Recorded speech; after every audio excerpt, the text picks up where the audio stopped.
Emerald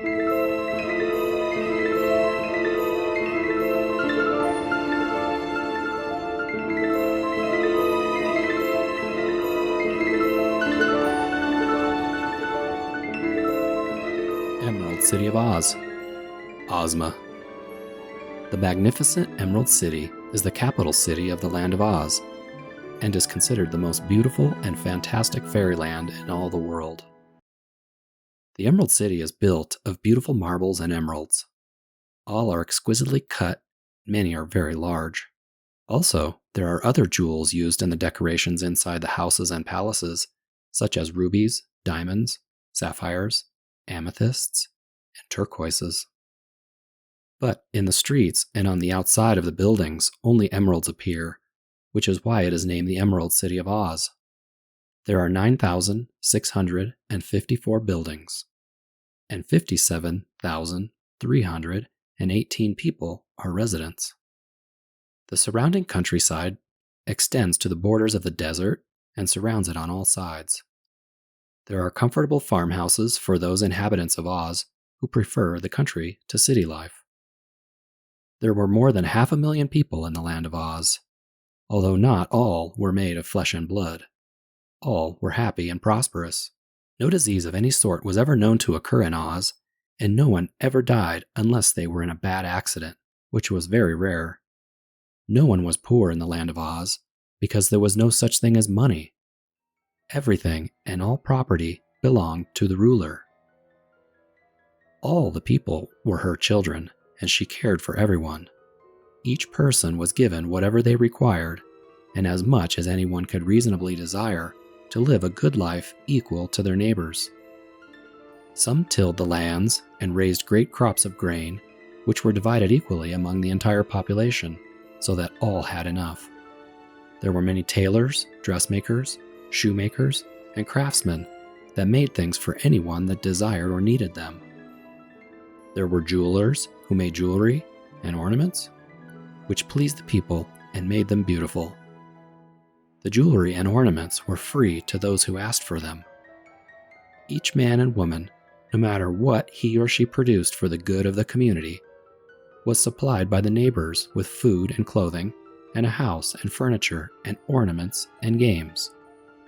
If by chance the supply ever ran short, more was taken from the great storehouses of the ruler, which were then filled up again until there was more than people needed. Everyone worked half the time and played half the time, and the people enjoyed the work as much as they did the play, because it is good to be occupied and have something to do. There were no police or cruel overseers to watch over the people. Everyone was peaceful and proud to do all they could for friends and neighbors, and all accepted the things and services with grace and gratitude. The Land of Oz was a remarkable country. Oz was a country of fairies, and the people were fairy people, but most were just like normal people. There were all sorts of strange characters, but none were evil, selfish, or violent. They were peaceful, kind-hearted, loving, and above all, happy. All adored the beautiful ruler and delighted to obey her every command. For all the good that existed in the Land of Oz, far away in the south, there were some not-so-friendly characters. The wild people were strange and did not want to be bothered. They would attack anyone who came near them or disturbed the mountains where they lived. In the dense forests, there lived great beasts of every sort. Most were harmless and sometimes even sociable and tame with those who visited the forest. Not so tame were the fighting trees, which had a forest of their own. If anyone approached these strange live trees, they would attack with their branches, hit, and wrap themselves around the intruders and throw them. Oz was not exactly the perfect fairyland. These unpleasant things existed only in a few remote parts of the country. Once, there had been wicked witches in the land as well, but now they had all been destroyed. Now only peace and happiness existed in Oz. For many years, OZMA has ruled over the fairy country of Oz. Never was a ruler more popular or loved. She is said to be the most beautiful the world has ever known, and her heart and mind are as lovely as her person. Dorothy visited the Emerald City many times and had experienced great adventures in the Land of Oz. Ozma and Dorothy had become great friends. The ruler had even made Dorothy a princess of Oz and asked her many times to come to the palace to live. Dorothy had always declined the offers because she was loyal to her Aunt Em and Uncle Henry and thought they would be lonely without her. Dorothy now realized things were different with her aunt and uncle. She thought about it hard and decided to ask Ozma for a very big favor. A few seconds after she made the secret signal in her Kansas bedroom, she was seated in a lovely room in the palace in the Emerald City of Oz. Loving embraces were exchanged, and the fair ruler asked, "What's the matter, Dorothy? I know something bad has happened to you. Your face showed it when I saw you in the magic picture. You are always welcome here, especially if I know you are in danger or in trouble." Dorothy sighed. "Ozma, it isn't me," she replied. "But it's worse, I think. My Uncle Henry and Aunt Em are having money trouble, and there seems no way for them to get out of it. At least not while they live in Kansas." "Tell me about it, Dorothy," said Ozma with a sympathetic look. "Well, they are poor because the farm in Kansas doesn't earn much. Uncle Henry borrowed some money from the bank, and now he can't make the payments. The bank is going to take the farm now, since he can't pay the debt.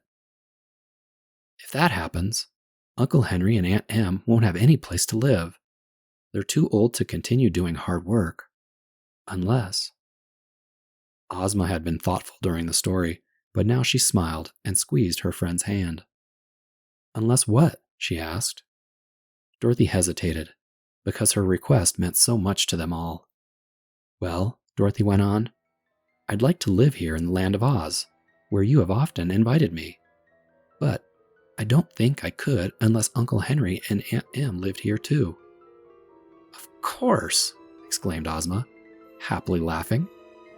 "So in order to get you, my friend, we must invite your uncle and aunt to live in Oz also?" "Oh, would you, Ozma?" cried Dorothy, clasping her hands eagerly. "Will you bring them here with the magic belt? And give them a nice little farm in the country or some other place?" "To be sure," answered Ozma, full of joy at the chance to please her friend. "I have long been thinking of this very thing, and I wanted to propose it to you. I am sure your uncle and aunt must be good and worthy people, or you would not be so concerned for them. For you and your friends, Princess, there is always room in the Land of Oz." Dorothy was delighted, and not surprised. Somehow she knew that Ozma would be kind enough to grant her this request.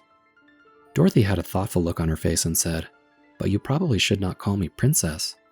After all, if I live on a little farm with Uncle Henry and Aunt Em, princesses should not live on the farms." "Princess Dorothy will not live on a farm," replied Ozma with her sweet smile. "You're going to live in your own rooms in this palace, and be my constant companion." "But Uncle Henry," began Dorothy. "Oh, he's getting old, and he has worked enough in his lifetime," interrupted Ozma. "We must find a place for your uncle and aunt where they will be comfortable and happy and not need to work more than they care to. When shall we transport them here, Dorothy?" "I promised to go and see them again before they left the farmhouse," answered Dorothy. "So perhaps next Saturday?" "Why wait so long?" asked Ozma. "Why make the journey back to Kansas again? Let's surprise them and bring them here without any warning." "I'm not sure they believe in the Land of Oz," said Dorothy. "They'll believe it when they see it," declared Ozma. "And if they are told they're going to make a magical journey, they might get nervous. I think the best way will be to use the magic belt without warning them. And when they arrive, you can explain to them whatever they do not understand." "Perhaps that is best," decided Dorothy. "There isn't much use in staying at the farm right now." "Then tomorrow morning they shall come here," said Princess Ozma. "I will order Jellia Jam, who is the palace housekeeper, to have rooms all prepared for them, and have breakfast. And after breakfast, we will get the magic belt, and by its aid transport your uncle and aunt to the Emerald City." "Thank you, Ozma," cried Dorothy, hugging her friend gratefully. "And now," Ozma proposed, "let's take a walk in the gardens before we dress for dinner. Come, Dorothy,